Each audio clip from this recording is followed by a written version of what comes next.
माता की, देवी माधव भगवान की, देवी माधव भगवान की, प्रयागराज भगवान की। जय श्री राम, जय जय श्री राम। नमः पार्वती पतिये हर हर। मंच पर उपस्थित उत्तर प्रदेश सरकार में मंत्रिमंडल के मेरे वरिष्ठ सहयोगी श्री राकेश सचान जी, प्रदेश सरकार के औद्योगिक विकास के मंत्री श्री नंदगोपाल गुप्ता नंदी जी, प्रदेश सरकार के परिवहन मंत्री श्री दयाशंकर सिंह जी, प्रदेश सरकार के युवा और खेल कल्याण खेल विभाग के मंत्री श्री गिरीश चंद्र यादव जी, माननीय सांसद श्री प्रवीण पटेल जी, भारतीय जनता पार्टी के प्रदेश के उपाध्यक्ष श्री त्र्यंबक त्रिपाठी जी, जिला प्रभारी श्री उत्तर मौर्य जी, जिलाध्यक्ष श्रीमती कविता पटेल जी, पूर्व सांसद प्रोफेसर रीता बहुगुणा जोशी जी,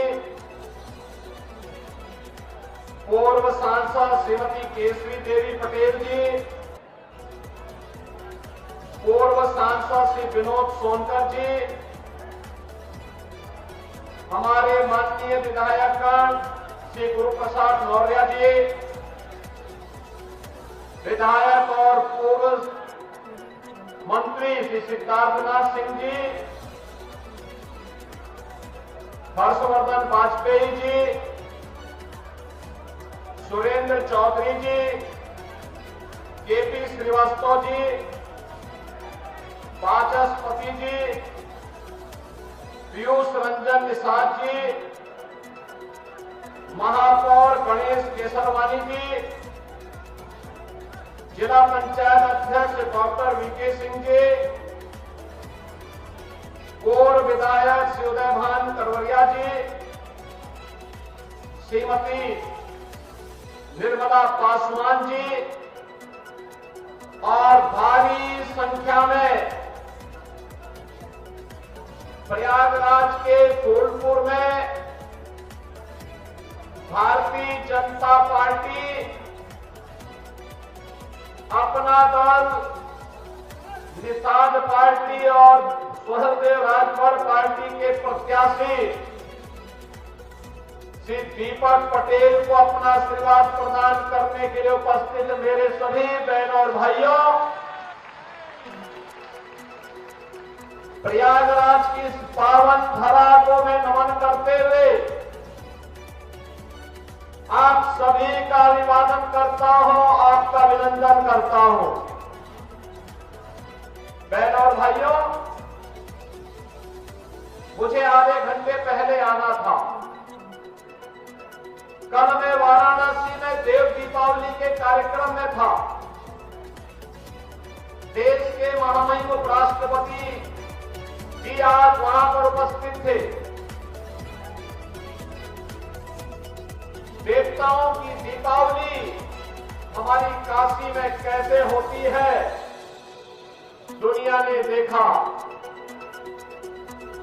और लाखों की संख्या में देश और दुनिया के श्रद्धालुजन पर्यटक कल काशी में आए थे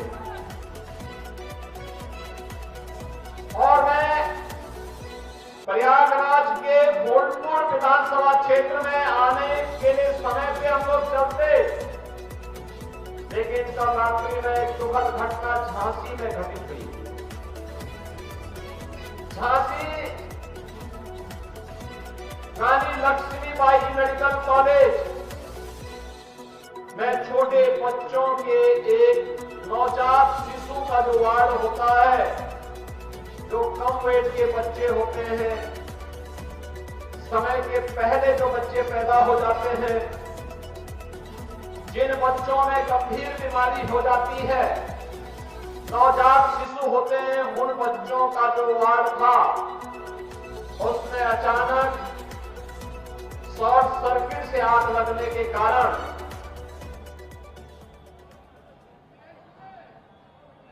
वहां पर एक दर्दनाक घटना घटित हो गई थी।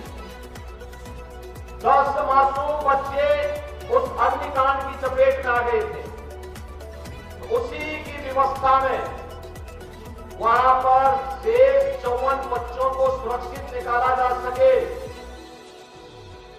और उन बच्चों को उपचार की व्यवस्था की जा सके,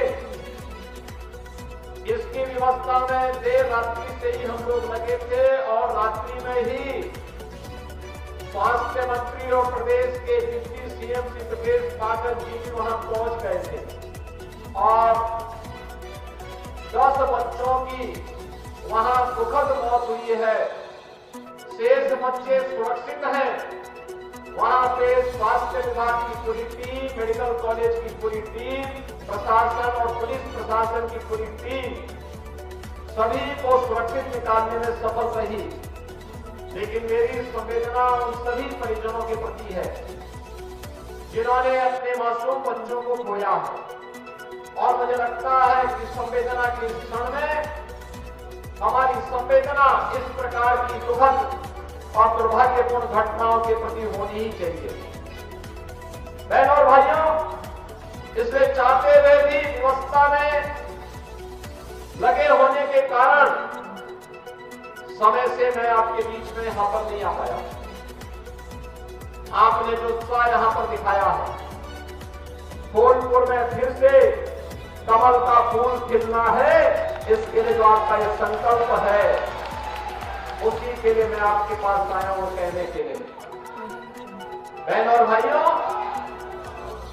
आज जो कुछ भी आपको परिवर्तन दिखता है देश में और प्रदेश में, ये प्रधानमंत्री मोदी जी के नेतृत्व में, उनके यशस्वी मार्गदर्शन में ही संभव हो पा रहा है।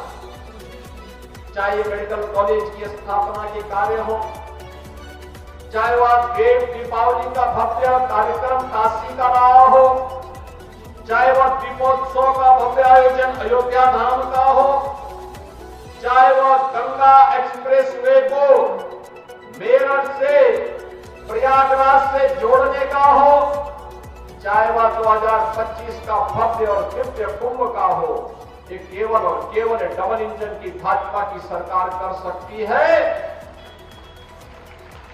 समाजवादी पार्टी का कोसों दूर तक इससे कोई रिश्ता नहीं है।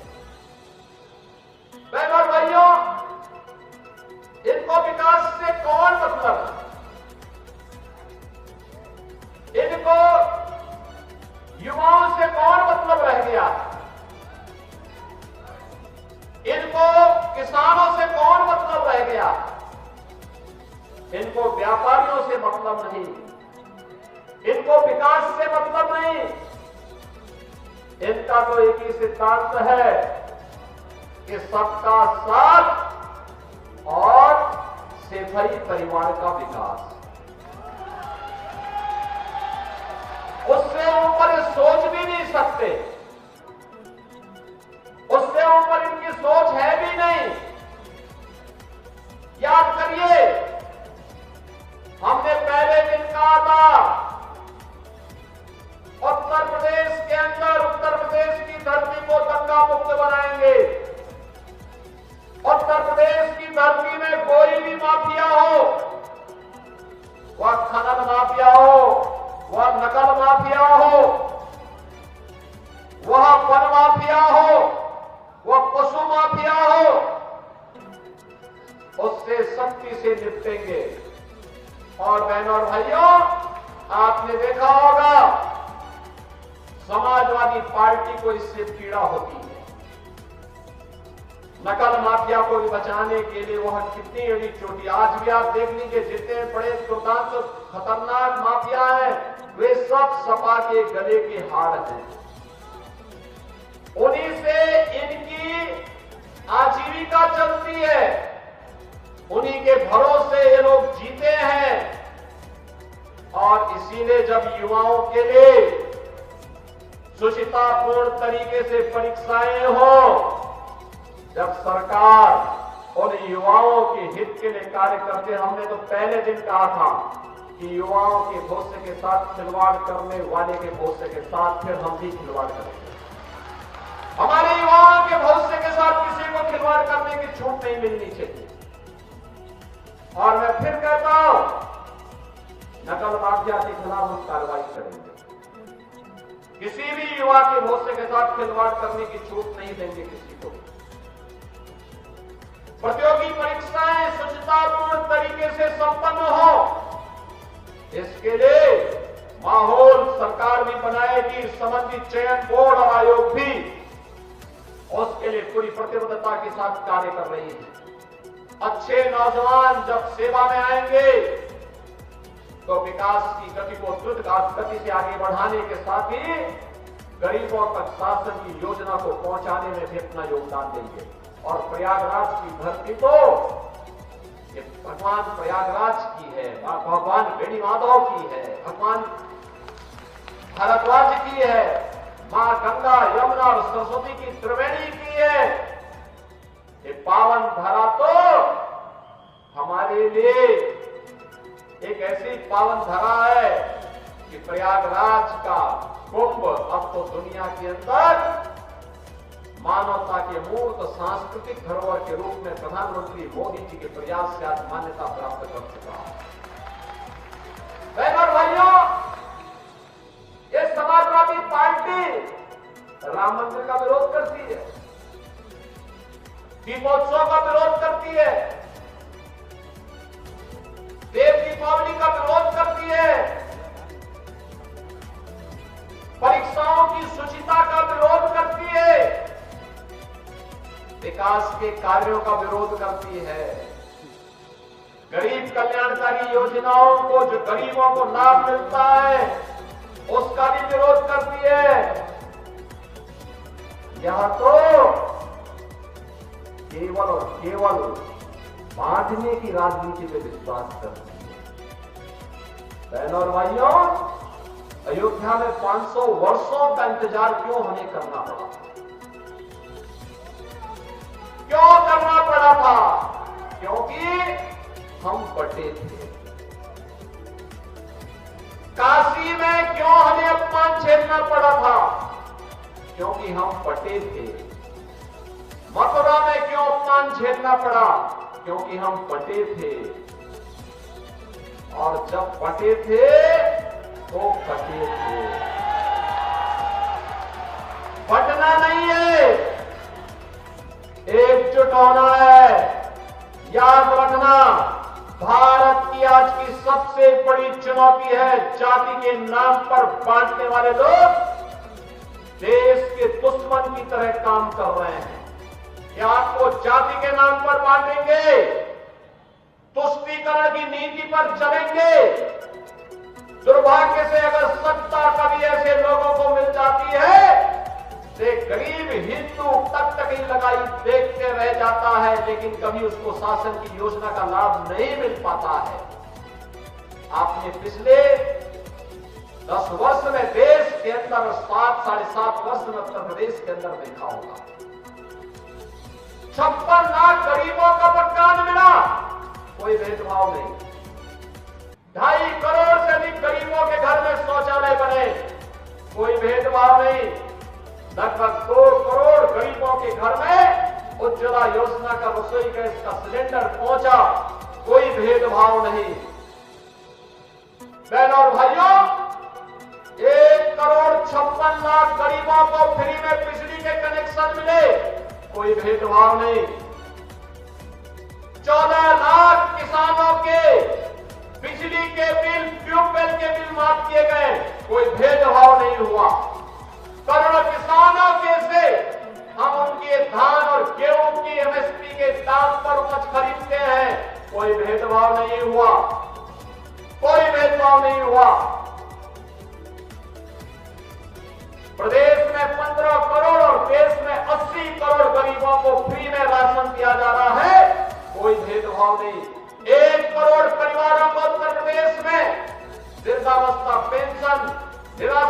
का पेंशन और दिव्यांगजन पेंशन में 12,000 रुपए नहीं साल का दिया जा रहा है, कोई भेदभाव नहीं हुआ।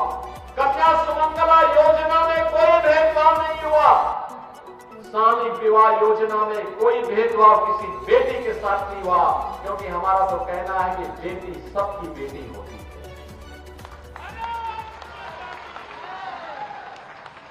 आयुष्मान भारत में 10 करोड़ उत्तर प्रदेश का नागरिक 5 लाख रुपए का स्वास्थ्य कवर प्राप्त करता है, कोई भेदभाव नहीं हुआ। हमने तो मोदी जी ने तो एक ही बात सिखाई, सबका साथ और सबका विकास। हमने तो सबको जोड़ने का प्रयास किया, लेकिन हमने ये भी कहा विकास सबका, सुरक्षा सबको, लेकिन तुष्टीकरण किसी की नहीं, तुष्टीकरण किसी की नहीं करेंगे। बहनों और भाइयों, समाजवादी पार्टी कहां ले जा रही थी देश को, प्रदेश को? इनका गठबंधन कहां देश को ले जा रहा था? हर दिन एक नया घोटाला होता था, हर दिन एक नया घोटाला होता था। विकास से इनको कोई लेना देना नहीं था। ये जो गंगा एक्सप्रेस वे बनने जा रही है, प्रयागराज को जोड़ेगी पश्चिमी उत्तर प्रदेश से, मात्र 6 से 7 घंटे में प्रयागराज से आप मेरठ पहुंच जाएंगे और वहां से 45 मिनट में दिल्ली पहुंच जाएंगे। इतनी बेहतर कनेक्टिविटी हो गई है। और इसीलिए बहनों और भाइयों, मैं आप सबसे कहने के लिए आया हूं, ये समाजवादी पार्टी आपको गुमराह करेगी। इनके तमाम ऐसे लोग घूमेंगे, सोशल मीडिया प्लेटफॉर्म में आपस में लड़ाने का कार्य करेंगे। हमें इतिहास से सबक सीखना है, और मैं इसीलिए कहने के लिए आया हूं कि प्रदेश सरकार ने जो आपसे कहा था, आप याद करिए, इसी मंच पर श्रीमती जयापाल भी है, पूजा पाल भी है। क्या हुआ था इन लोगों के साथ? किस प्रकार का अत्याचार हुआ था? कोई पूछने वाला था? कृष्णानंद राय भारतीय जनता पार्टी के विधायक थे, क्या हुआ था उनके साथ? कृष्णानंद राय के साथ रमेश यादव भी थे, रमेश पटेल भी थे, 7 अन्य लोग थे, सबकी निर्मम हत्या कर दी गई। इस समाजवादी पार्टी से जुड़े हुए माफिया, दुकान माफिया निर्दोष हिंदुओं की हत्या भी करते थे और फिर संपत्तियों पर भी कब्जा करते थे, व्यापारियों का अपहरण करते थे, बेटी की सुरक्षा में सेंध लगाते थे, धार्मिक स्थलों पर कब्जा करते थे और फिर पर्व और त्योहारों में व्यवधान डाल करके अशांति पैदा करते थे। आज तो मैं कह सकता हूं, हमारे उत्तर प्रदेश में न कर्फ्यू है न दंगा है, उत्तर प्रदेश में सब चंगा है, उत्तर प्रदेश में सार्वभौम शांति है। और इसीलिए बहनों और भाइयों, मैं आपसे कहने के लिए आया हूं, आप सबसे मैं यही विनती करने के लिए आया हूं, भाजपा के लिए चुनाव एक मिशन है, सेवा का, सेवा का एक मिशन है। समाजवादी पार्टी, बहुजन समाजवादी पार्टी के लिए चुनाव एक व्यवसाय है, अपने कारनामों को अंजाम देने का, जनता को शोषण करने का, अराजकता फैलाने का सर्टिफिकेट प्राप्त करने का, इनको अराजकता पैदा करने, भ्रष्टाचार पैदा करने, गुंडागर्दी फैलाने, कर्फ्यू लगाने, दंगा कराने, लूट खसोट करने का ये सर्टिफिकेट हमें नहीं देना चाहिए, कतई नहीं देना चाहिए। इनकी जमानतें जब्त होनी चाहिए। और यही कहने के लिए आज मैं आपके पास आया हूं। भारतीय जनता पार्टी, अपना दल, निषाद पार्टी, हमारे जितने भी सहयोगी दल हैं, इन सब ने श्री दीपक पटेल को प्रत्याशी बना करके आपके बीच उतारा। बहनों और भाइयों, तो एक अनुभवी और कर्मठ कार्यकर्ता अनुभवी है, कार्य करने का अनुभव है और साथ साथ जूझने का भी एक सामर्थ्य है। विकास के लिए जो भी आपका आह्वान होगा वो विकास आपके फूलपुर में पहुंचेगा, फूलपुर में आएगा। उसके लिए फूलपुर वासियों को फिर इधर उधर जाने की आवश्यकता नहीं पड़ेगी। अच्छे लोग चुनेंगे तो विकास आपके द्वार तक लेके आ जाएगा।